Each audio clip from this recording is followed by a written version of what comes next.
Welcome back. What's good, homies? Welcome back to the Drafts and Draughts podcast. I'm Joe, a.k.a. Sultan. This is Dave, a.k.a. Disaster. We are back, baby. We are fucking back. We're back. Classic. I can't wait to get a fucking DMCA notice for that. It is Thursday, August 28th. We are 1 week away from the opening night of the NFL season, and you know what that means, Dave. It's redraft season, baby. Today, we're going to be talking through different generic redraft formats and strategies. Dave and I actually just finished up or at least my first home league redraft draft on Tuesday. We could talk a little bit about that if you want. But Dave, how excited are you? On a scale of 1 to bricked up, what are you right now? Fully erect. Yeah. So no one can tell. Perfect. No, this to me is going to be this is by far the most amount of leagues I'm in, and it's not even close. How many leagues are you in right now? So I have at least 5, maybe 10-ish best balls on Underdog. Oh, that doesn't count. Well, they still kind of count. I mean, it's still like I'm going to check teams. I'm not doing anything with them, but I'm checking them. So then the active leagues I have our main dynasty league, PDFD. I have my Arkansas redraft league, which is a keeper, 3-person keeper that's about to draft on next Tuesday. We have the Birdie Boys, tight end premium redraft league, half PPR, which is a bunch of PPR point adders. Yep, 6-point passing touchdown league. Yeah, great, interesting league. I have my aboard dynasty league, so my second dynasty league, full super flex, 30-man rosters, no taxis, no defenses. I don't even think we have kickers. Just right. 30 dudes on a team, just trying to figure it out. Also, not best ball. Got to manage that league. Lots of dudes. Scott Fishbowl. Scott Fishbowl. Super excited for that. And then to kick lost count. Was that 6? To wrap it all up on Labor Day, drafting a IDP league with my wife's that guy. Yep. I met him at Cohen's birthday. It's a 20-year league with a bunch of guys that all grew up together. So excited to go in and just smash that league and then you can keep one person in the 5th round that was drafted after the 5th round. No one on my team can I keep because they're all trash. So no one's worth the 5th round pick. That's right. Either after the 5th round pick, whatever. So gonna go in there, blank slate, and crush that too. So yeah, there's just a lot of unique things. Like no league's the same, which I kind of love. I think it's gonna really help for future episodes to talk through what league I like the most. You're such a proponent of Superflex. You're a huge proponent of no defenses, no kickers. I have leagues all over the place. We're exploring tight end premium, so just excited for all those things. And hopefully your viewers at home are testing out some new leagues this year too. Absolutely. It's actually, I didn't have it on the agenda, but I have probably the most leagues I've ever had this year too. I have 8 total leagues. I have 4 dynasties and 4 redraft leagues. One of the dynasties are, the PDFDL, my bread and butter, the one league I care about most. If God told me you can only have one league to play in the rest of my life, it would be the PDFDL. I have my home Superflex league, which is just your standard start 9, half PPR. Well, I guess start 10 because we have defense, but start 9 that matter. And then I'm in 2 random leagues. They're both Superflex leagues. They're both tight end premiums, but it's tough for me to quantify because I was tanking in both leagues the first 2 years. So really, I never had to make a lineup decision. So I'm kind of curious to see now. This is my first year playing in tight end premium. Then I have 4 redraft leagues. I have my office league. I have my home league that me and Dave just drafted. I have the Scott Fishbowl league. That's it. I only have 7 leagues. Fantuzzi asked me to. So Fantuzzi is in a 10-man Superflex auction draft league that drafted on Tuesday.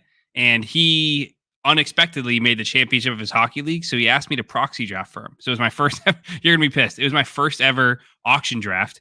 It was pretty fun. My team is unbelievable. So good.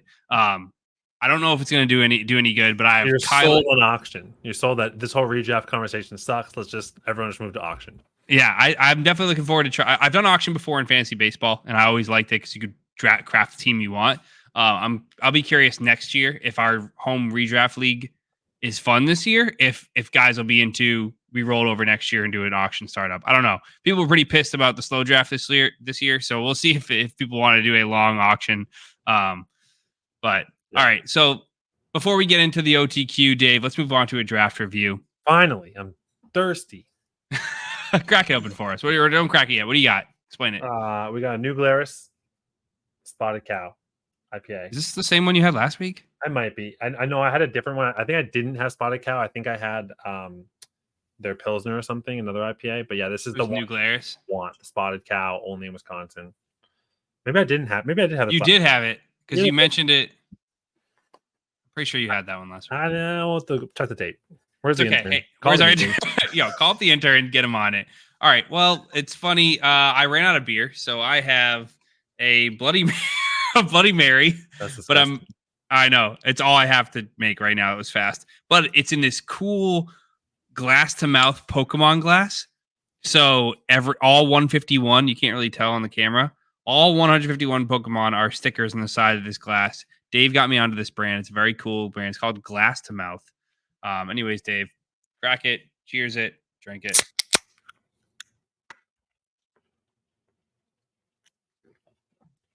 I'll keep mine quick. I'll give it a 3 out of 5. It's Bloody Mary. It's not what I want to have, but it's all I have. My beer got a little warm, waiting for you. So I'm going to give it a 4 or 5, but still really good. All right. 4 to 5 is good. That's a New Glarus. All right. We're moving on to the OTQ. So, David, this question spawned from a little bit of an argument with a guy in my office who I was like contemplating switching from 4-point pass to 6-point pass. And most of the guys in my office league are very casual, laid back. One guy had a conniption about it. He was like, you're going to add so much value to guys that throw for 300 yards and 4 touchdowns that's a 35-point game. And I was like, yeah, it's a good game. Like, what do you want from me? And I'm like, so my question is, how do non-standard scoring settings affect your draft strategy? I.e., how does a 4-point pass league versus 6-point pass touchdown league affect you? How does tight end premium affect you? Do you have a preference?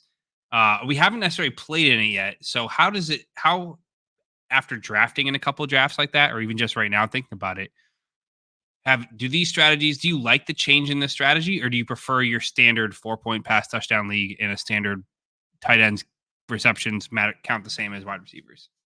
Yeah, I don't know that I necessarily care.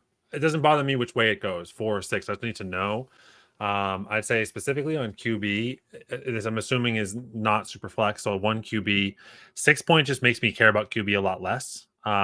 Because of now I know that I can get roughly the same amount of points, because there's not many times that someone's going to throw 4 touchdowns and run 2 touchdowns in something in that variety. So like if your team's going to average score 3 touchdowns a game, score 21 points a game, it can make them all exactly the same. So from a QB perspective, if they're running it or throwing it, doesn't really bother. It doesn't really change the value of the quarterback. So in 4-point, I will target more the rushing quarterbacks, like in some of the leagues I've drafted Jaden Daniels, Anthony Richardson very early, expecting that they're going to have a lot more points. And the rushing already adds points to that.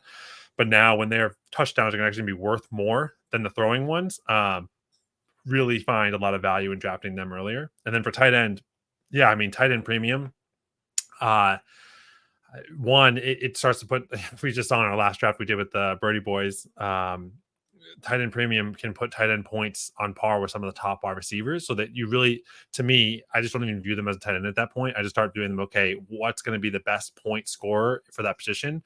And the difference of what you kind of did in that league, I almost wish we went double tight end versus adding the extra flex and done like 2 tight ends, 2 wide receivers, 2 flexes, is it just kind of prioritizes that now these top end tight ends are going to score you a ton more versus the other person's 1 tight end if they didn't really prioritize it. And you probably will. I know I will on my team have tight ends starting as flex position players. And so it really just depends on how many extra positions you have. If it was a traditional, 2 wide receiver, 1 tight end, 1 flex, definitely the top tight ends would prioritize a lot higher just to have that positional advantage. And you might have some still hit the flex, but probably not. So I will prioritize tight ends a lot more in the normal drafts, trying to target some in the rounds 3 through 5.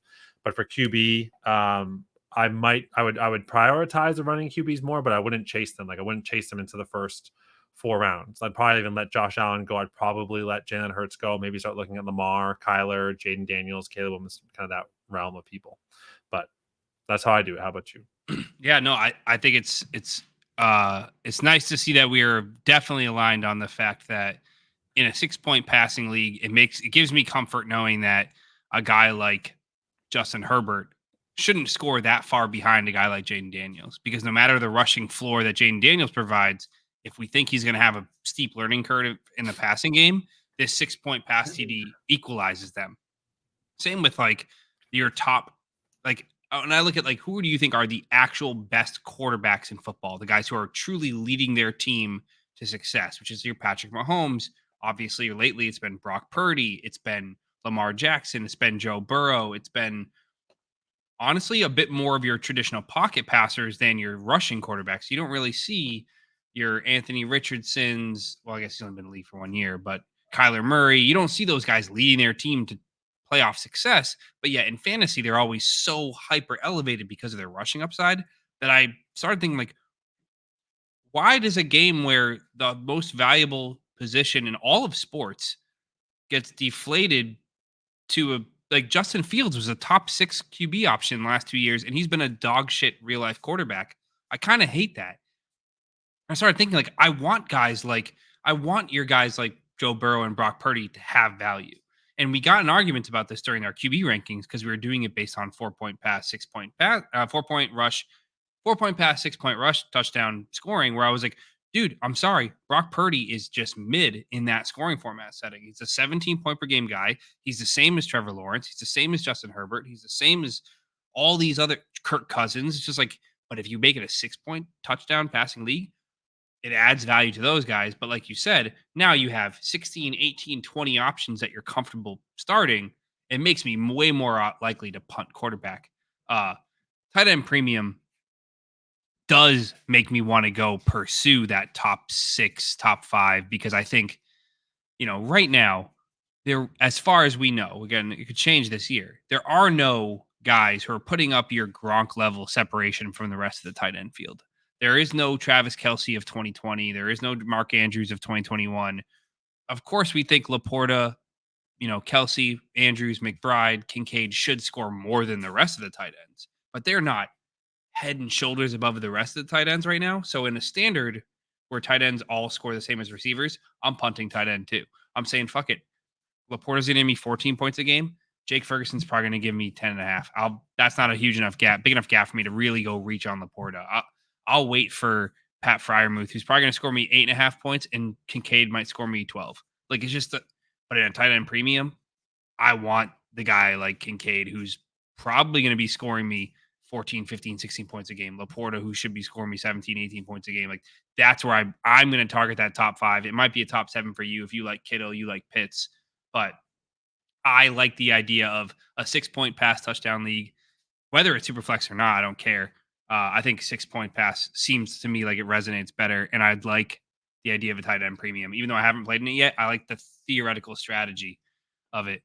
So, yeah, if there's nothing else, we can move on to the guts of the episode. Let's go. Which is, all right, it's redraft season, and I know a lot of you guys are going through your redraft drafts. We just did our redraft draft. The big thing is that, not as Dave already spoke to, there is not a standard anymore to redraft. Back when I first started playing, the standard league was start a quarterback, 2 running backs, 2 wide receivers, a tight end, and a flex, and obviously a kicker and a defense, but I'm not going to talk about them. And the standard was no points per reception. So running backs dominated. You wanted to get LaDainian Tomlinson, Jamal Charles, Sean Alexander.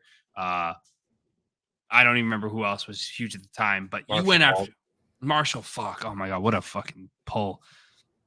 Those were the guys, because a running back was guaranteed touches, whereas a wide receiver wasn't. You didn't get credit for them unless they really scored a touchdown.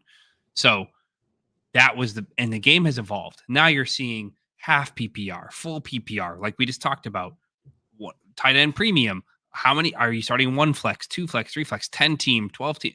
We could spend hours talking about all different formats and how you would strategize for them. But I think the 2 biggest differentiations in a redraft league right now are how many people are you starting and what is your point per reception? Because those are the 2 most important things. If someone comes to me and says, Joe, who should I take at 110 and 202 this year? I need to know how many teams are in your league, how many people do you start, and is it half PPR or full PPR? So for you, Dave, of those 3 items, the number of teams in the league, the number of starters you have, and then the PPR setting, what do you think is the one that you're gravitating to most when you're making your decision with your first round pick? Say you're picking at the 106, like you don't, and you're sitting there and you're going, I'm in a 16 team league, I'm in a 12 team league, I'm in a 10 team league. Do you like, does it, your strategy change at all from any of those spots in the first round based on any of those settings? Yeah, all of them affect it. I don't know which one affects it the most. I think for me, I think that let's go to the norms, right? Most leagues are in 10 to 12. I think that there's some leagues are now expanding that have been together for a while, where they get a few other friends that have been kind of lingering, wanting to join the league. They end up expanding to 14 or 16, but most leagues live in that 10 to 12 range. So I'd say kind of traditionally you're going to expect it to be around there. So I don't think those would actually change the way I view it, even if it goes down to a 10. But assuming it's in the 12 range, for me, the biggest difference maker is probably the PPR format. Mm-hmm. Even if I am starting a crazy amount, like Scott Fishbowl with all his crazy rules, like I think just knowing how the points per reception is going to score out is probably to me the most impactful to how I would draft in early rounds. Yeah. I think the start number matters more to me, believe it or not. Well, again, like you said, they all are related. So it's tough to say one is the most important. But again, because the start number, if it's a 4-team league, then of course that doesn't matter if you're starting 20 people. So it's tough for me to say one is the most important. I realize that was a dumb question now as I'm reading it. So let's go by each one then. Like, what do you think from how many teams are in the league? How do you change your strategy if you're just looking at we'll keep everything else standard as we look at them, right? So say it's a half PPR, 2-2-2, so 2 running backs, 2 wide receivers, 2 flex, and a tight end, non super flex. right, never we won't talk about. Yeah. Well, how would that change it if you have an 8 or 10 team league all the way up to a 16 team league? How would you Yeah, draft differently? so that's a good question. I think I haven't played in many 14 or 16 team leagues, so this will all just be theory. And it's going to depend on where my draft position is going to, for me, again, we're going to talk about this next, but I never choose a strategy ahead of time and say, "Yep, I have to draft this way because it's the dominant strategy." Because I'm sorry, the draft never goes the way you expect it to go, and you have to be water. You have to be fluid. You have to be ready to change your strategy as the draft falls.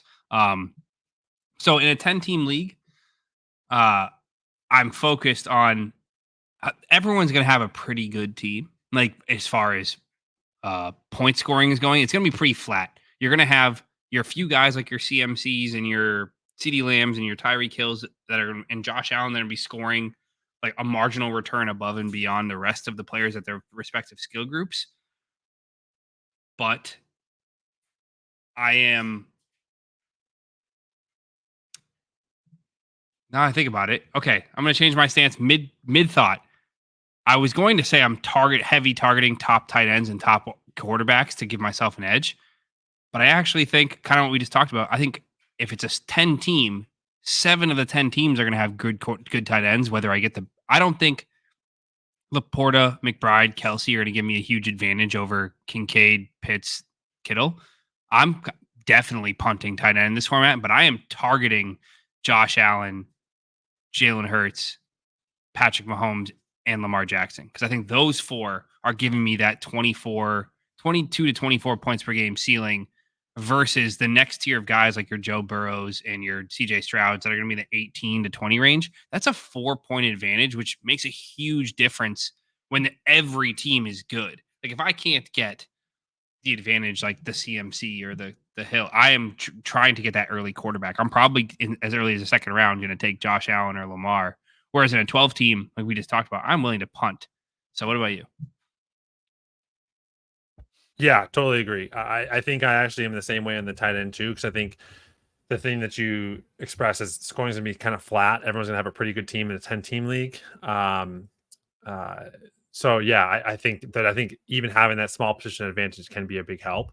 I think that's the other thing too. I think it kind of actually rings true in the bigger leagues as well, right? Like to me, in a 14 team league, I'm also going to over prioritize those players because half of the league's going to have really bad ones. So if I can have that positional advantage at tight end or at quarterback, and probably even get like a top running back, because the wide receiver is so deep, I would probably try to prioritize those three in the kind of bigger league format, where I think 12 just has this nice middle ground. And I think the key piece there that then, again, the next part is where you're starting or changing up how many starters there are. I think that I would love that to fluctuate along the same lines. But say we go back to a 12-team league, how are you viewing when you have, say, 3 wide receivers and 2 flex? So say you have 2 extra positional players you have to start. How are you treating that draft? And the same thing, half PPR format, nothing else crazy, 12-team league. How are you treating that format when you're going forward to draft? Man, as I'm saying this, it's so hard to have one strategy because every league is so nuanced and so different. Because I'm sitting here saying, kind of like the league we just drafted in, start 2 wide receiver, 3 flex, but it's a full PPR for receivers. I said, I I am going to win that flex third slot. I'm going to have the best one in the league, or the flex 2 slot. I am going to beat everybody else there. That was my main priority. Was I want to be able. I know I can start up to 5 receivers. My goal is to get 7 receivers through like 10, 11, 12 rounds. I want everyone to be like, I can't compete with his flex. Yes, of course, I'm going to forego running back and tight end and quarterback in the process. But I felt like wide receiver would give me the biggest edge over everybody else. Whereas, like you just said, in a start, 3 wide receiver, 2 flex, and a half PPR, it depends on the number of teams in the league too. Like I'm like, okay, well, No, that's totally true. Say it's still 12. So you're just adding a lot more players you have to play compared to the in a half competitive. PPR, I think your wide receiver 40 is going to give you way less than your running back 40, even though your running back 40 isn't starting. I just need Zach Charbonnet to give me 3 receptions for 20 yards and 40 yards on the ground. And that's probably going to give me more points than Dontavian Wicks gives me, because he's going to go 2 for 42 or 5 for 35. It's just, I don't want receivers in my flex in a half PPR unless they're, my flex is George Pickens. Like I don't want scrubs in my flex That feels in a hot half take. PPR. That feels hot. I feel like I'm the opposite. I feel like in half PPR, I'm actually still. I think it props up the running back value, especially at the top end. But I still think I'm leaning heavy to have wide receiver over running back. I think actually half PPR just gives you the best alignment on wide receiver and running back to have that parity where there still is that advantage. And I think that the top winner is the receiving backs that have a heavy workload. More than 50% of the workload that also are catching the ball, 40 to 60 times a year. Yeah. I think they really are the stars of the league, unfortunately.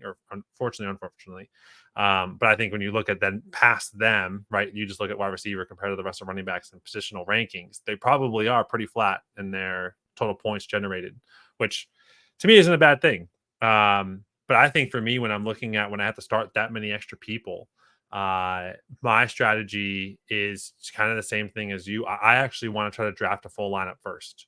And maybe if a crazy value falls to me, I will, grab them and end up grabbing a bench player before I fill out my second running back or whatever the situation is, or my tight end.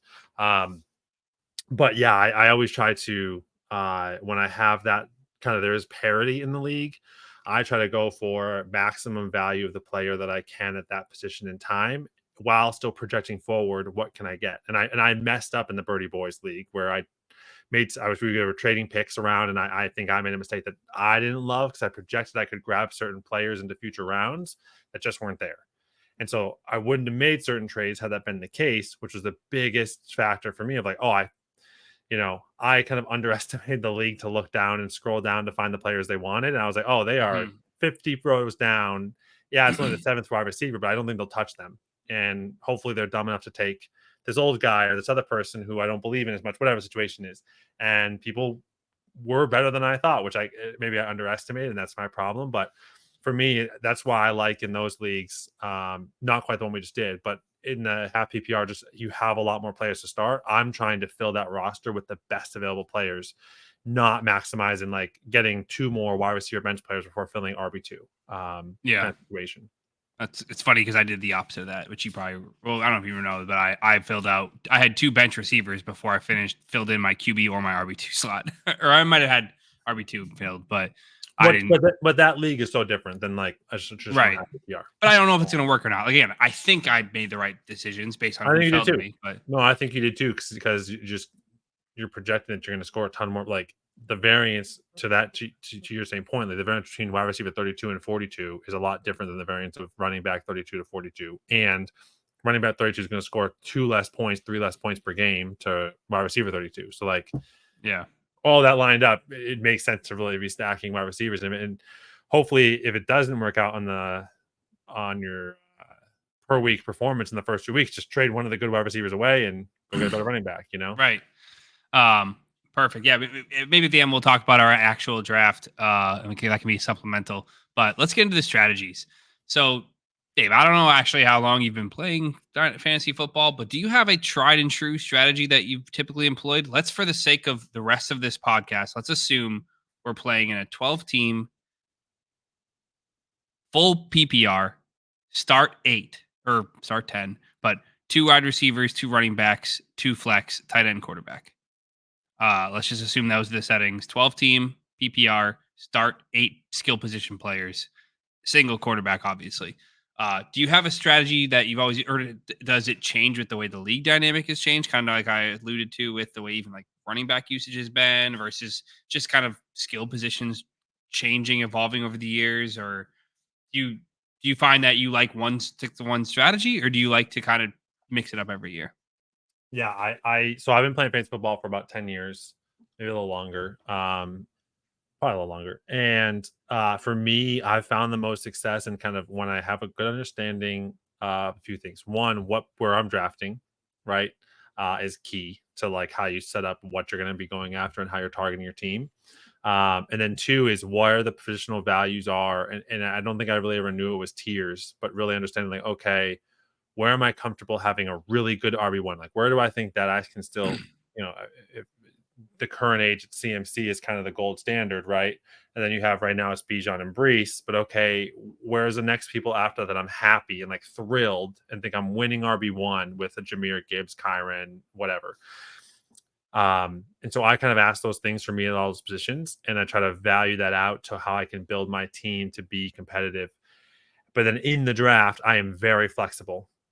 So if I'm in the draft and I see probably not wide receiver, but if I like thought I really want to get a tight end, like a really top 5 tight end, probably this year would not be the year with how deep I feel tight end is in a 12-person league.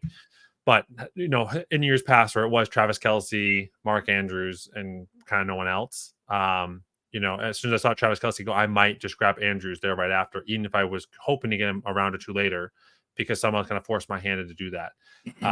If I see same thing, if I see I didn't do RB1, I went wide receiver at the 112 turn or the 1-2 turn, and then I just see wide receivers run in the 3rd round, I might get a 3rd wide receiver there, even if I'm planning to get running back. But if I just see crazy wide receivers go off the board and I knew I wanted to be strong at wide receiver, kind of how you said, I'll at least take another wide receiver there, and then maybe even then just try to grab whatever running back I can from there too. So I try to let the board come to me in some ways, but I have my plan initially of what I'm willing to pay for someone, and knowing deeper into the draft what I'm happy with versus not happy with.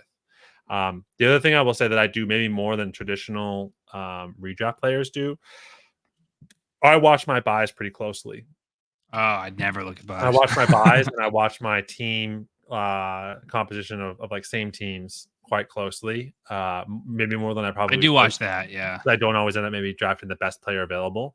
And I'm okay having 2 people on the same team, and I'm okay having 2 or 3 on the same buy, but like I don't really want 3 people on the buy in the same week at the same position. Like I can't have my 2 starting wide receivers both out in week 11. That's probably not a great setup.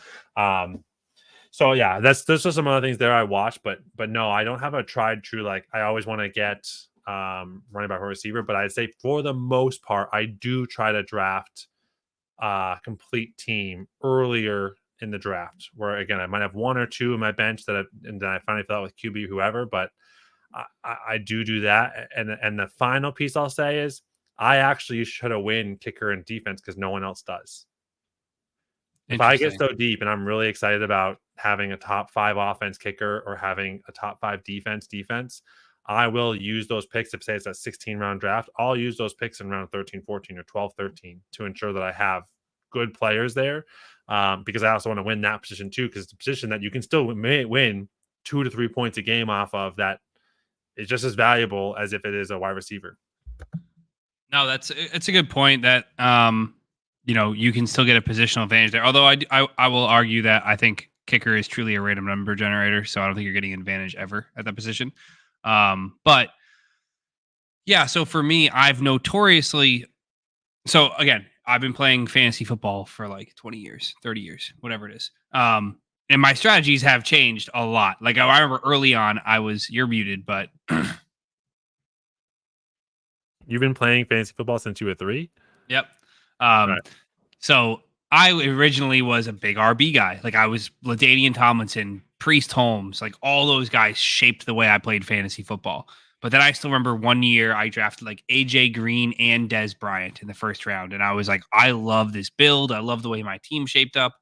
But then I also remember getting Zeke in the second round, his rookie year, being like, wow, targeting upside rookie RBs is actually the way to go because you get them at a disc. Like he scored as much as like Todd Gurley did, but you got him a full 16 picks later. So I changed my strategy again. I was like, you got to target rookie running backs because they're gold mine. And then I got Gronk one year and I was like, holy fuck, Gronk is lapping the field every time he's out there. You're scoring 8 more points than everybody else at one. You have an extra wide receiver than everybody else. You actually have an extra position in your lineup because you're getting 8 points, which is what everybody else is getting from their flex. So it was like, wow, safe to say, I don't have a one strategy that's ever. The only thing I've ever done always forever in redraft is I punt quarterback. I've always felt comfortable. I know that I care enough about fantasy that I'm going to be the first guy to waivers to find the Dak Prescott, to find the Justin Fields, to find whoever the Carson Wentz, whoever the quarterback is that kind of emerges out of nowhere. I'm willing to take that chance on them early in the season, and I'll find the guy to replace my QB 10 I drafted. I'll go pick up the next guy. So if this year it's Drake May, probably will be, I'll have him. Trust me. Jacoby Brissett. Yeah, maybe. Russell Wilson. Could be. That's what I'm saying. Like I've always been a punt quarterback, and this year is no different. This year I'm very firmly in a standard league, no premium. I believe in punting quarterback and punting tight end. Unless you're getting a huge discount, I don't care. I think tight ends are a crapshoot. By and large, they're touchdown dependent, and I don't think any tight end, we've talked about this in other podcasts, I don't think any of the tight ends are the engines of their offense, besides maybe Mark Andrews, but he's older. He's an injury. He's been coming off in 2 straight years of riddled with injuries. He's the only one I think could be the engine, but I'm not going to, I guess maybe Kincaid, but again, we haven't seen it yet, so I'm hesitant to pay up for him. I'm just not going to pay up for any of the top 5. I'm not going to pay up for Kittle, who's the 4th or 5th receiving option on the 49ers.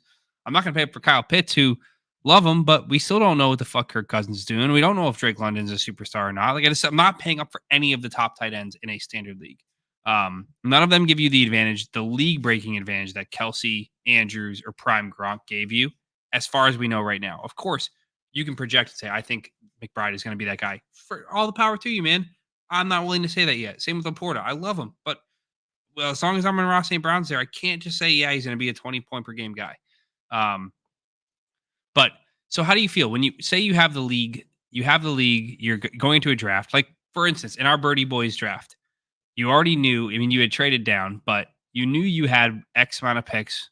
Did you have also, that is another good segue, is if your league can trade or not, you can actually pick a strategy and stick to it because you can always trade out of picks that you don't like. But let's, for instance, say no trading. You have your scoring format, like I just said, 12 team, 1 quarterback, start 8, full PPR. Are you picking a strategy before the draft and sticking with it? Or are you going to, like, I know you kind of said you're willing to deviate from your strategy if the values fall. So I kind of, you might have already answered it, but Do you feel like you like to choose a strategy beforehand? Do you like to draft choose your strategy for you? So combination of both. So I try to always start out where I am setting the plan, and that's exactly what I did in Birdie Boys. But what happened was I thought Jacobs fell to me in the third, where a lot of my top wide receivers were gone. And so I had made the decision at that point just to say, okay, I'm going to change up the way I'm going to draft this. I then also traded out of my second, third round pick to move back a little bit to get other values at wide receiver. And so, again, there's a couple plays there I didn't love my decision that I made at the time. I should just, I think around whenever I trade with you, 5. I Yeah. realized that point in round 6, I was like, I didn't give the league enough credit for how good some of the drafters would be, and I screwed myself over. And so for me, I came into the draft thinking I wanted to go heavy tight end, heavy wide receiver, and that was exactly what I was going to do. And so I started out initially doing exactly that. I pivoted last second because you got Jacobs and Kamara or something like that, right? Well, no. So 2 things happened that I didn't love. I was actually thinking about going hero RB, and I was going to go Laporta and then our running back. All the running backs I wanted to go hero RB with were gone, which I kind of thought might happen, but I wasn't. Like in some of the mocks we did, it actually felt good where I could get Jonathan Taylor, maybe Saquon, Gibbs. Kyron was of interest. I almost went Kyron, but I just when I was on the clock, I didn't feel it. The punt returner? That guy? So I went, which is like, honest, blessing us guys. I don't know what the vibe just wasn't there. So I ended up going Laporta, McBride, and my first 2 picks, both in the second round, because I was like, at least I know I have 2 of the top 4. That's a huge positional advantage just at the tight end every week. And then if someone actually, if I fuck up this draft, I know I can go sell one of those guys and get pretty much anyone I want in the league, which for me was like, that's almost like having 2 firsts. Like if you had what Dan did, he can go sell either of his firsts. If he messed up somewhere royal, like he has no running backs, whatever, all right, you can sell one of those guys and make up your starting lineup a little bit better as long as you have some depth at the wide receiver or your flex position. So that's kind of how I felt going into it. And yeah, I don't know. I think that my goal was good, but the other thing that flopped too for me was then Kamara was sitting there in the 5th with a ton of action going of running back starting to peek off the board that I was like, man, I really do like Kamara as my backup running back because I was drafting him and I was my mocks as my starting running back, my RB1. And I picked up Kamara too, which I don't regret because I then could wait even longer to get my backup running backs. But I would have been fine there too. And I kind of intended in that round 4-5 to start hitting wide receivers hard. So yeah, I went in with a strategy, but then some value fell to me that I really did like that I was like, you know what? Like, let's just go down this path and see what the fuck happens. And I don't hate my team. I hated it more in the middle of the draft around like round 8. I was like, I hate my team. I was ready to run for the hills. And I was like, fuck this. I was like, if Simo's just not going to draft, I'm not going to draft either. And then I like got to completing my lineup. I was like, all right, like projection wise, I'm not bad. We'll see. I don't believe in the projections. And I think I've gotten a lot more projection, not salty, but like skeptical on projections. And then I used to be when I like year 1, I was like, oh yeah, I'm going to hit 160 points. Of course. Like that's what projections say. Now I'm way more skeptical and just kind of my own personal feel and vibes of the team. And yeah, that's kind of where I'm at. We'll see. No, yeah, I think you hit on a lot of the points I want to make, which is I'm a firm believer of not picking a strategy before a draft. I can have tendencies I want to follow up on or rules I want to follow, but I'm a very firm believer. Like that's why when we did our mocks, you probably noticed, or maybe you didn't. I tried every single mock draft start because I had to pick 10 in our league. Again, for you guys listening, it was a start 9, half tiered PPR, half PPR for running backs, full PPR for wide receivers, 1.5 PPR for tight ends, and a 6-point pass touchdown league. So I mocked every start you can imagine. I started double hero. I started single hero running back. I started robust running back. I started, and again, we're actually going to go through all the different strategies, but I started wide receiver. You know, I tried everything just to make sure that I was ready if Breece Hall fell to me at the 110, I was ready to build a strategy around Breece Hall. If AJ Brown fell to me, I knew what I wanted to do around AJ Brown. If I decided last minute somebody wanted to trade up and I moved back to the 112 or whatever, I had all these different contingencies around like, if the draft falls a certain way, I know how to build that team. That being said, I should probably explain what I think are the 4 most common draft, actually the only 4 real draft strategies for one quarterback that all have little iterations or permutations around them. And then I can go into kind of how to then strategize around them pre-draft. Excuse me. So the first one is the 0 RB strategy, which is my rule of thumb is if I can start 4 or more wide receivers at any point, whether it's a 3 wide receiver, 2 flex, 3 wide receiver and a flex, 4 wide receiver, whatever, I'm going to do my best to employ this strategy, which means I'm basically drafting 1 running back through the first like 6 or 7 rounds. I'm trying to win the wide receiver 3 position. I'm trying to win the flex 2 position, and I'm trying to win quarterback and tight end. I'm willing to lose running back across the board in this format. The next most common strategy, I think, is called Hero RB, which you alluded to earlier, which is you get your anchor running back at the top of the draft, whether that's your CMC, your Bijan, Breece, whatever.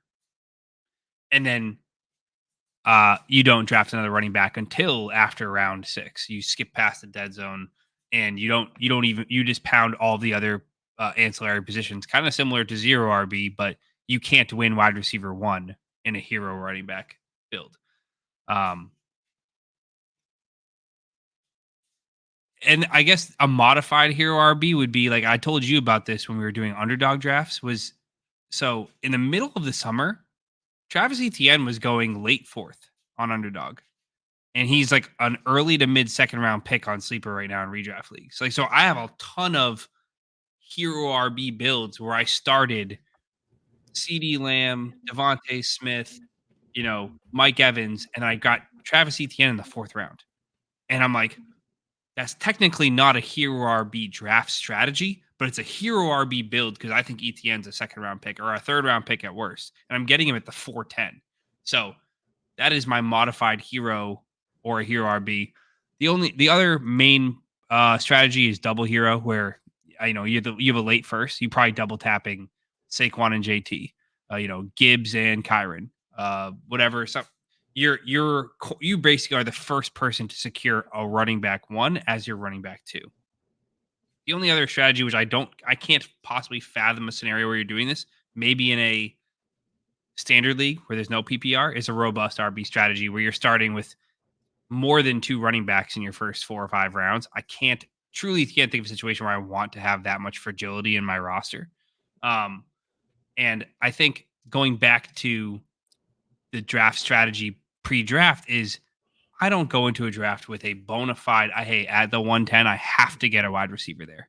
I go, if the player falls to this position that I think I can take, I'm ready to build my team around a 0 RB, a hero RB, or a double hero RB. And in order to do that, you have to know that once you start with once the draft guides you down a certain path, how do you finish that trail? How do you land that plane? How do you, parallel park that car? Where you have to know the pockets of value. Where if you do start hero RB, you have to know, okay, if I take 3 or 4 wide receivers after that, a tight end, a quarterback, who are my round 8 options? It's probably going to be Ramondre Stevenson or Jalen Warren. And he's like, are you comfortable with having that guy in your running back 2 slot? You need to decide that right away in a live draft. You need to know who know the pockets of running backs. Because if this year there's a huge pocket around, like, I think it's round 10 maybe, where it's like Trey Benson, Jerome Ford, Chuba Hubbard, Blake Corum, Zach Charbonnet. They're all like the perfect hero or 0 RB snags that can probably give you 4 to 8 weeks of solid RB production at some point this season. They have potential to be at least short-term starters or super high value handcuffs.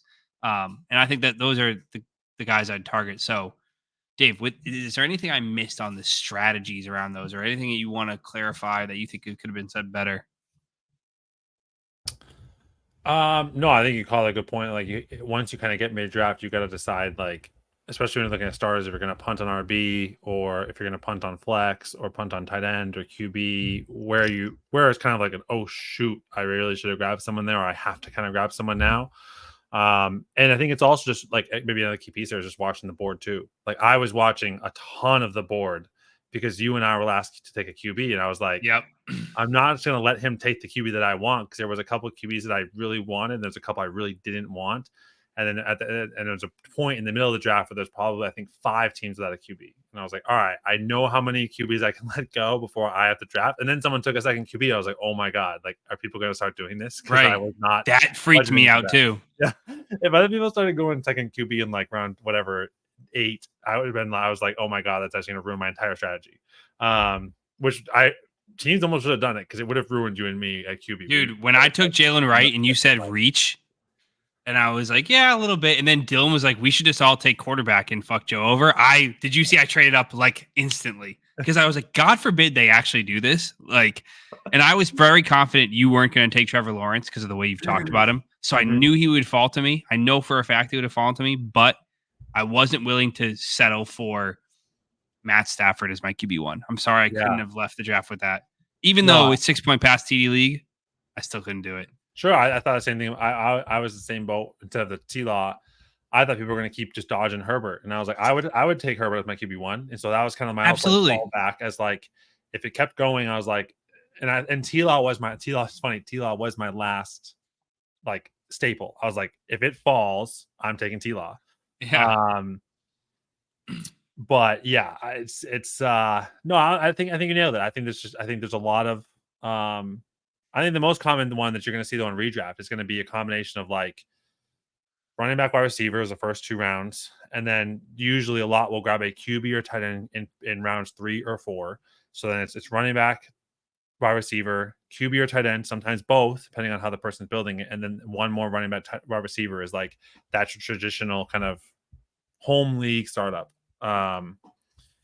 So no, I think you made it. Actually, you brought up a very good point right here that I wanted. My next topic was starting early round running back versus early round wide receiver. Again, I'm of the opinion that I like to think I let the draft come to me, and I'll take the value versus reaching to establish a strategy I want to employ. But I do think there was a dominant strategy, especially in this league, which was 0 RB. So I was willing to let guys like Gibbs fall so I could get guys like Puka Nacua. But how do you think, like, what do you feel more comfortable with starting, early running back or early wide receiver? Because I think this is going to dictate whether you're willing to do a 0 RB, hero RB, double hero. You gotta put the where I'm picking. Exactly. So draft position that was another point. How much does draft position matter to what? I can't even answer that question. I would say traditionally for me, I'd say like all things equal, I'm probably going to lean wide receiver at that top. However, there's a lot right now. Like if I can get one of those first 3 running backs, like if I had the first 3 picks in a traditional redraft league that is, say, 1 point PPR, full PPR, and 2-2-1, so it's 2 running backs, 2 wide receivers, and 1 flex. I'm 100% grabbing Bijan, Brees, or Christian McCaffrey. I'm with you on that. But like an underdog, not doing that. Or like there's so many different variables there, but too. But like if you're talking just redraft and you're talking just like a very small amount of starting lineup, I do want the positional advantage of the top 3 running backs badly. And it's actually I'm in the camp. I actually would maybe not pick Bijan. I have a lot of reservations on Bijan still. Like, oh, I love Bijan. Oh, I think he's gonna be RB1. Well, it's a really good segue into my next topic. Really good job of not even knowing what I was going to talk about and nailing the discussion points. So this is an exercise I did after the draft before our episode today. Was how many running backs do you think can reasonably project to finish as the RB1 overall versus how many wide receivers do you think could have, like, the circumstances that can align for a running back to achieve RB1 overall versus wide receiver? There's way more wide receivers that can be wide receiver 1 in my opinion. See, this is where we're different. went through a list and I was like, I think there's so many more opportunities for the running backs to achieve RB1 overall versus the receivers, because I think the receiver is so much more dependent on other people to get there, meaning the quarterback to actually achieve it, or the other wide receivers on his own team to get there. Versus, I think the running back, all they need, a lot of them are just an injury away from it. Like, you may not love guys like, Ken Walker or Devon Achane or Jahmyr Gibbs, but they're all a David Montgomery away from being an easy RB1 overall season. Or if Raheem Mostert goes down, Achane has a very easy path to an RB1 overall season. Same with if Charbonnet isn't involved, Ken Walker. I may have misspoke. You're saying to be an RB1 or wide receiver one, or to be the RB1. The number I think one. I'll put together a list here of, and I want you to tell me yes or no. Do you think this guy could finish as the RB1 overall this season? And tell me why, or just tell me why not if you think no. Because I think I said all these guys could. Christian McCaffrey, is that his name? I mean, Luke. Yeah, that's an easy one. Bijan, do you think he could finish the RB1 overall? Yeah. Breece Hall. Mm-hmm. Jonathan Taylor. Mm-hmm. Saquon Barkley. Yep. Derrick Henry. Yep. Jahmyr Gibbs. Yep. Devon Achane. With injury, yep. Josh Jacobs. Yep. He was my Achane and Gibbs are my first guys I have a question mark next to. Where I say it's not obvious, but there are paths to. I think Jacobs is kind of obvious. Yeah. I think, well, if Jacobs just can't be as inefficient as he was last year, but he was what, RB2 the year before? He was RB1 overall 2 years ago. Yeah. He already did it. Right. I mean, he couldn't be more obvious. Yeah. I mean, so did fucking David Johnson. I meant to mention, to me, I think the criteria needs to be you have to have 3 of these 4 skills in order to have a chance, which is be on a good offense, touchdown upside, have a 3-down skill set, be a pass catcher, or be uber efficient. You don't necessarily need to be all 4 like Christian McCaffrey is, but you got to have 3. You can't just be a good pass catcher. That's why I don't have Rachaad White on this list, because he's a great pass catcher and he has a 3-down skill set, but he's not efficient. He's not a good offense. And then I had Ken Walker was the next one. Probably not. I don't think Ken Walker will be RB1. Can I throw a curveball? Yeah. Austin Ekeler. I just again, I did think about this. Was RB2, had one bad season, similar to Jacobs. He's in a new offense. If B-Rob gets injured, there's no one else there. It's just going to be the Austin Ekeler show, which sure we know how Jane Daniels is going to be, but they're going to pass a ton. They're hopefully going to be a higher scoring team. It's an unlikely thing, but I would almost put like if an injury occurred, like if it was just Ekeler on the Commanders versus Ken Walker with no Charbonnet, I think Ekeler has a better chance at being RB1 than Walker would. I think we're just depending on 2 things breaking his way, which is both. I think Brian Robinson has to get injured for him to do it, and he has to be not as inefficient as he has to be not as inefficient as he was last year. So there's 2 things. Again, he could return to form from 2022, and I think it's obviously in the realm of possibility, but I would not put him on this list of could I see them being RB1 overall. I can't see it. I think he needs 2 things to break his way. Ken Walker, I think could, but I'm not banking on it. I'm not like Kyron Williams. Yes. Travis Etienne. Probably not, but yes. Isaiah Pacheco. Yep. Yeah, so that's 13. You said you disagreed on one, so it's 12 running backs that we think could be RB1 overall this season. I don't think any of the next running backs. I don't think Rachaad White can do it. You're not on James Cook? I didn't put James Cook on there, but if you think he belongs on there. I think he could. There are no wide receivers that we know of that are 100% viable. I mean, okay, so 13 running backs. No, yeah. I agree. I was an oversight on my part. Zamir White. No. Najee Harris. No. Ramondre Stevenson. No, none of those. Joe Mixon. Zach Moss. There's no one else. Okay, so we named 13 running backs we think have a very reasonable chance at being RB1 overall. These aren't even like stretches. They're like, yeah, an injury, or they get pass catching work, or the team scores a ton of touchdowns. Like, everyone will say Derrick Henry has slowed down. He's not a pass catcher, but if the Ravens score 25 rushing touchdowns and he gets 18 of them, he's going to be very close to RB1 overall.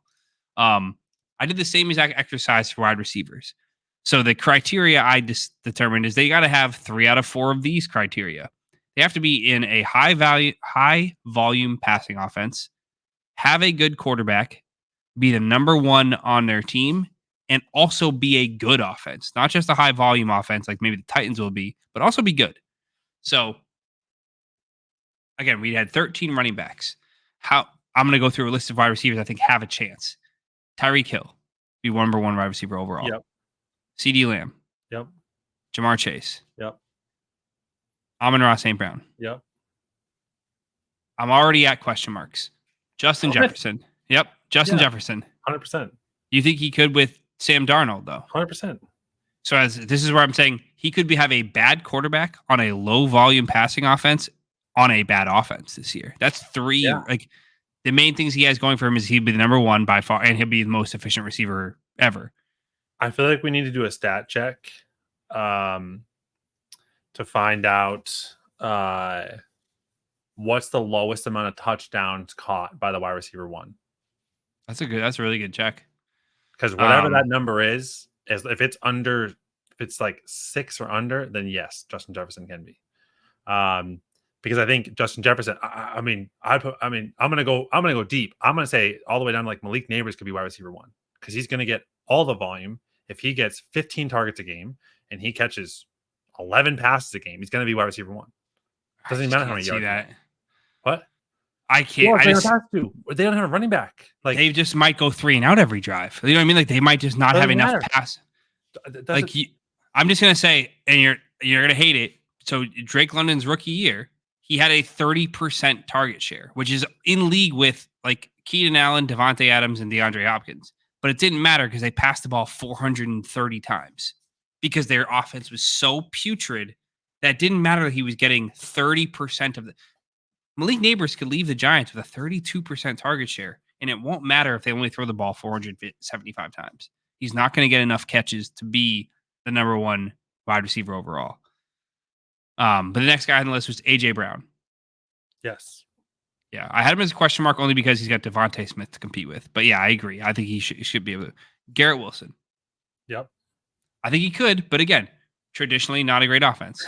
So again, there's a lot of question marks around top receivers. Hold on. Oh fuck. Pardon my French. Let's see. Yeah, because it's the only time we've sworn. Just... So while you're looking that up, I want to say I'm not saying here that I don't think these guys are good. I just think the chance of them being the wide receiver 1 overall, they don't meet the trifecta of criteria, which is a high volume passing offense and a good offense and a great quarterback. Don't you think that's the exact same thing applies though to the running back room? I just feel like it's a little bit different with running backs where you can be the running back if your team stinks. I think you can be like capitalize on the touchdown variance and or the pass reception variance that comes with a running back position that you can't do. Wide receivers need to lean on touchdowns. They have to get the touch, and it's just so much more rare. How often do we see a 20 touchdown, a 15 plus touchdown receiver? We see a 15 plus touchdown running back every single year. Multiple. We don't see a 15 plus touchdown. That's such a rare. Justin Jefferson was wide receiver 1 with only 8 touchdowns in 2022. Yeah, I'm gonna say he can get 8 touchdowns. You do it. Yeah, I have him on my top 5. I just didn't had a question mark. Okay, that's fine. Because I think the same question remains, right? Like Bryce Young, historically bad. He also didn't have a great wide receiver. His best receiver is Adam Thielen. With Bryce Young still threw, I think it was something like 12 touchdowns. I think it was abysmal. Still threw 12 touchdowns. So if Justin Jefferson caught 6 of those, like not saying he's gonna be wide receiver 1, but if he had enough on, I mean, Adam Thielen was a top 6 wide receiver, with Bryce Young being one of the worst statistic quarterbacks ever in the first like half of the season. So yeah, I'm pretty optimistic. You make good points. I'm just trying to create discourse here. So the next one I had was Puka Nacua. He could be number 1 overall. Marvin Harrison. Cooper Kupp could also be number 1 overall. Yeah. Marvin Harrison. Yes. Chris Olave. Yes. Devontae Adams. Yes. Mike Evans. Yeah, him and Adams are both where I start to have a slight question mark, but yes. Okay. All right. Well, that's on my list. So Who's after Mike Evans? I think Mike Evans is a that little was bit in my lower. list. That was in my What list. about Malik Neighbors? I didn't No? have Malik Neighbors on there. I didn't have any of the guys. So I just thought the rest were obvious non-candidates. What about Garrett Pickens or George Pickens?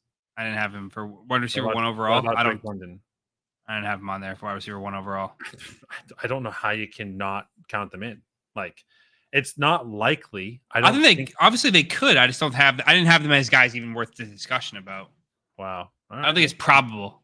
Whereas like these guys are all probable, like have probable cases, but the point of this discussion was I feel like the list of running backs that could get there was a lot longer, a lot easier for us to decide and bifurcate that line between haves and have-nots versus wide receivers. The gray area started at JJ, which is so. Again, I still think he's a fantastic receiver. I'm not saying he's bad or he's gonna have a bad year. I just think it made me realize I want to get one of these top receivers sooner because I think there's a ton of running back options that I don't mind throwing in my RB1 slot that are technically RB2s. Like I'm totally okay throwing Ken Walker or James Cook or Isaiah Pacheco in my RB1 slot when they're really like RB12 or whatever it is. Like that's okay with me. Whereas like I don't want Chris Olave or Mike Evans as my wide receiver one. I'm sorry, I just don't feel like I had Olave as a double question mark. I was like, no shot. Derek Carr leads that offense to a situation where he can actually be wide receiver one overall, and I was like, I don't feel comfortable with that guy as my wide receiver one. So that led me to believe it may even enforce even further on me that I want to get a wide receiver one in the first with my first pick, if it makes sense. Obviously, if I'm picking at 108 and Bijan falls there, I'm starting with Bijan. If I'm picking at 111 and Breece Hall falls there, I'm starting with Breece. But at every other decision point in the tiers where it's like, oh, Lamb versus CMC, I actually might, assuming Lamb, like we're going to assume he's fully healthy and signed and all that, it's Lamb. If it's, oh, is it Bijan or Amon-Ra? I'm going Amon-Ra. Like I want the receiver in these situations. I don't like the second tier of receivers relative to the tier of running backs that were coming up. So that was the point of that discussion. We're at an hour. Let's get into the last segment. Unless you had more to add to that. Sorry. Nope. Okay. The last segment, aptly named, is called Reach Around Guys. These are guys you'd give a reach around to. I mean, these are guys you'd reach around on. You would put your hands out one round earlier.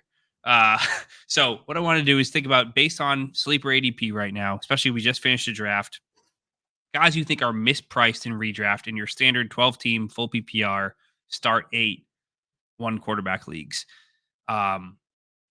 I can start. We kind of already talked about it a little bit.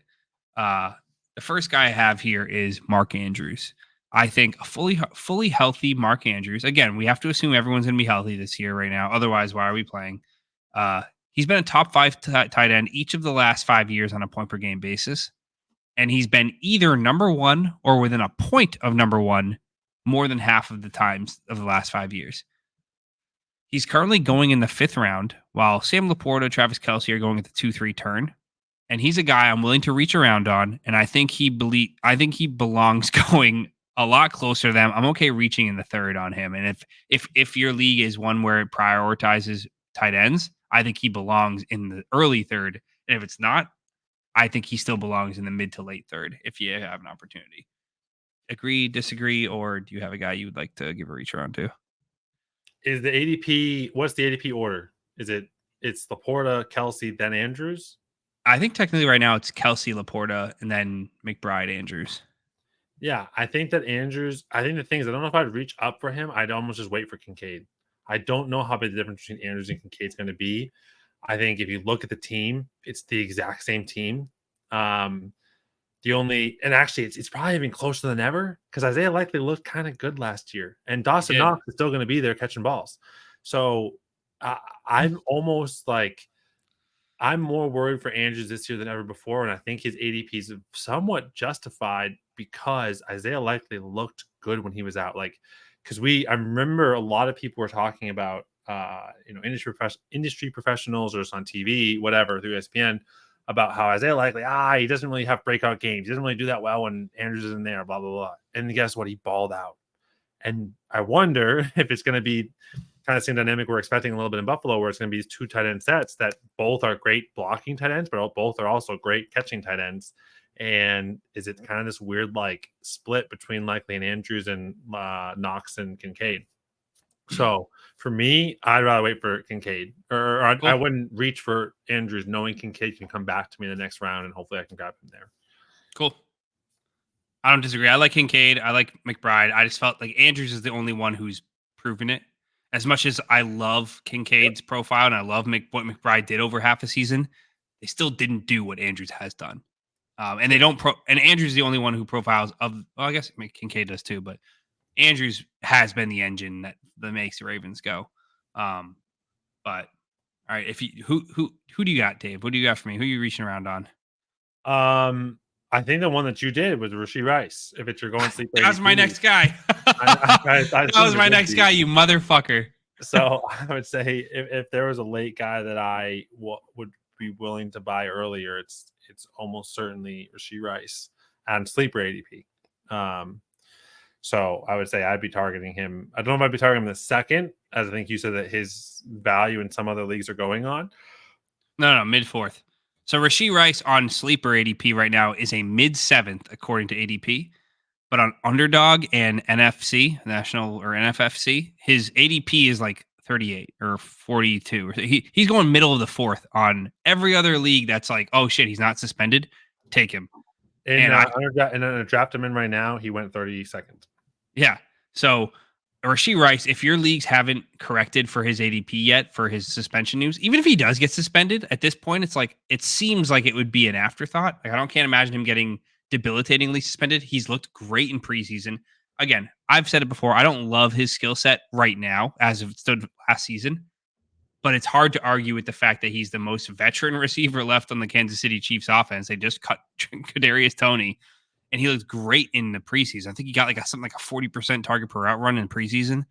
He's a guy I traded up into the 5th to draft him in our most recent draft, and it even still feel like I got a value on him. Like I'm very content with having him as my wide receiver 4 in that league.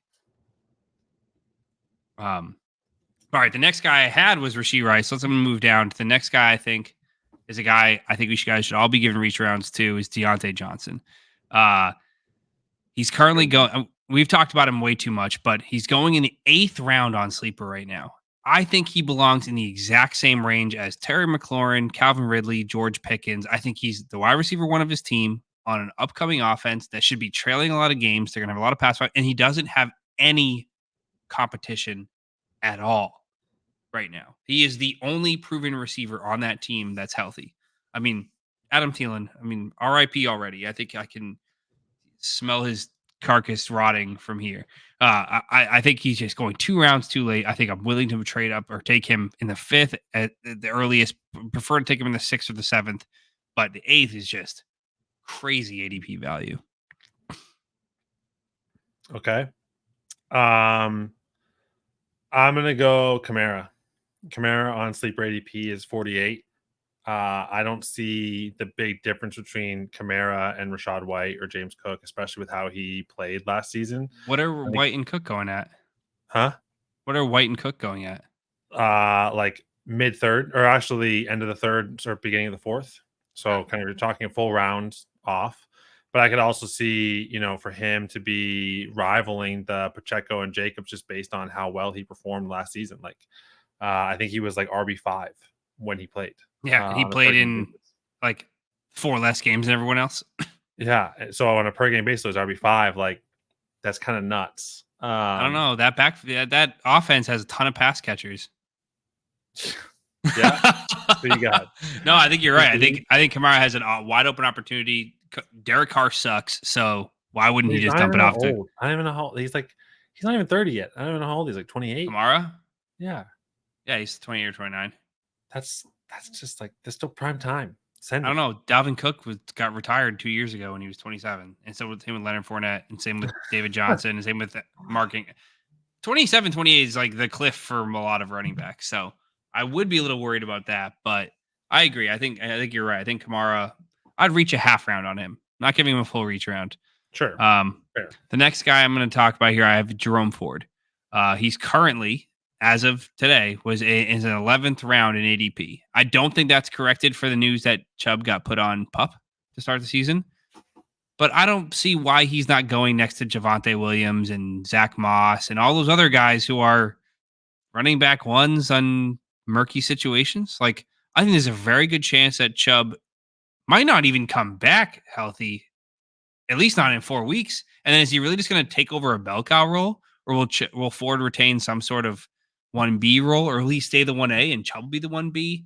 Also, could Chubb just be cooked because he's 29 years old coming off an ACL injury? Like, why is he going in the 11th? I don't understand why Jerome Ford's going next to guys like Blake Corum, who are clearly the RB2 on his offense. Doesn't make any sense to me.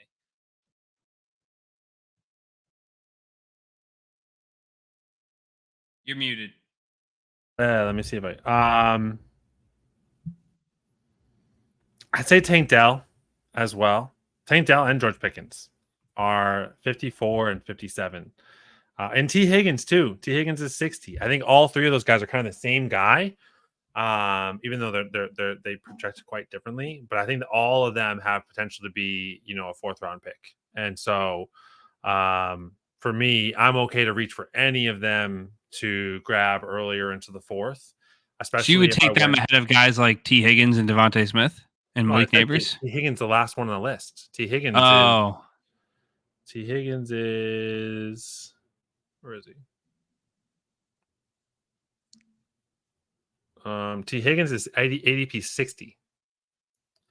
He's 60. Pickens is 57. Dell is 54. So I feel kind of like they're appropriately priced. I guess Pickens, I could say maybe a little bit. Okay, so Pickens, Dell, or Higgins. Would you rather have any of them or Flowers? Oh, yeah. So I think they're all the same tier to me. Okay, then the Flowers is 52. Devontae Smith is 48. I think they're all with Devontae Smith at least. Yeah, I think you're right. You make a point. Let's go 2 people before that, and then 2 people before that. Would you rather? 3 people before that. Would you rather have any of them? So Devontae, Tank Dell, Pickens, or Higgins, or would you rather have Michael Pittman, DK Metcalf, or Malik Neighbors? I think I definitely want DK and Neighbors over those guys, like a full round ahead of those guys, just because of their quarterback / opportunity / coaching. But actually, I just shit talked Malik Neighbors, and now So I think Malik Neighbors is a far superior talent. ADP of that whole group at ADP 40.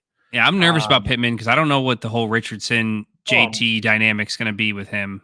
Super nervous about him. I think my point is Metcalf is also in that same group and Neighbors in that same group. All of them have huge potential to be upside players, but you just don't know. So to grab any of the ones that I like more rather than skip them, to grab them in that round, it would be mid-round 3 as opposed to like mid-round 5. Yeah. No, you make a good point. Crazy. They're probably all same tier. Like, it's really just a matter of somebody has to go in an order. Like, it just has to have an order. Like, you can't have 6 guys with all the same exact ADP. So, unfortunately, because of that, you have Pittman going 7 or 8 picks ahead of Pickens, when in reality, they probably should be back-to-back. So, I think you're right. You identified a little arbitrage opportunity there, where when you get to that tier, you can say, if I need my wide receiver 2 or 3 or whatever it is, do I really need to take Pittman here? Or can I take a running back like Kamara and then wait and get Dell or Pickens or Higgins? I think you're right. So the last one I have on my reach around guys is Demario Douglas. He's currently round 15 ADP. And I think in a PPR league, he has no business going after guys like Rashid Shaheed, Xavier Legette, and Jerry Jeudy, which are round 12 picks. He's going 3 rounds later than those guys. And I think he's guaranteed to be on the field for the Patriots on almost every single passing play.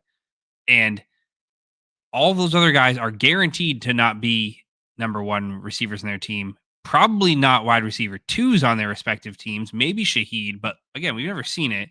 It could be Taysom Hill. It could be Juwan Johnson. It could be A.T. Perry.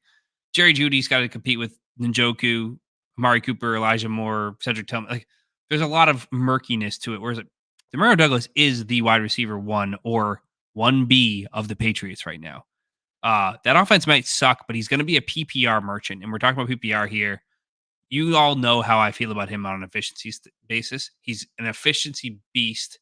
And that wide receiver room is wide open. He's going to be that short-term intermediate safety blanket for whoever the Patriots quarterback is, whether it's Jacoby Brissett or Drake May. So I think Demario Douglas is a guy I'm willing to reach 2 rounds on, full 3 rounds, maybe even as soon as round 12, depending on the format, to make sure I have him as, a solid flex guy. I want to see what happens with him.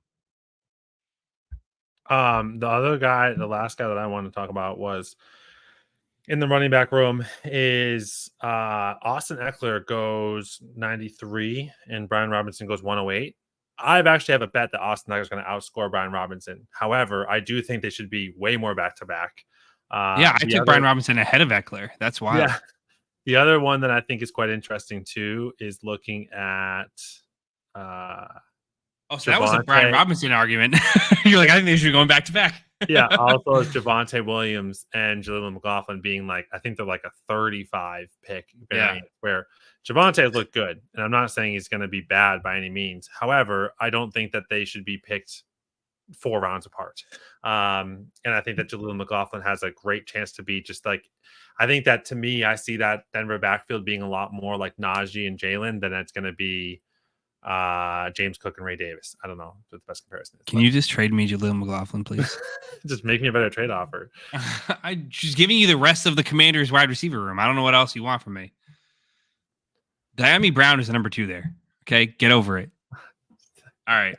That's all I had for redraft strategies. We could spend a lot more time on this. I think maybe we'll squeeze another episode in maybe this weekend before we get into, I think the one thing I want to do before the season starts is our Dynasty Hot Takes episode. So, Dave, you need to start documenting some hot takes.